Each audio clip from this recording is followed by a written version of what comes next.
Here's a little video on how to make a awesome railing. So what we start with is a couple of steps to it here. One is we're running 2x4s across the front of the railing. You can see we come across there. So that gives on that side, it gives a nice finished edge. And then we run these aluminum 29.5 inch pickets up there. And that'll, we screw them in with the black screws so they fit in, looks nice. If you want to leave it that way, that's one way to go, but what I like to do is put another 2x4 on the front of it.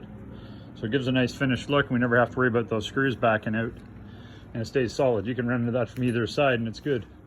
What we do then is put on top of this, I'll put a 2x6. On the bottom here, I'm putting a 2x8. But you can see up top there, we used a 2x6. And it just finishes the railing off nice. So you end up with a nice shelf on top. This shelf's gonna be from here, just over, it'll overhang that just a little bit. Gives a nice finished top, and looks really good when it's all done.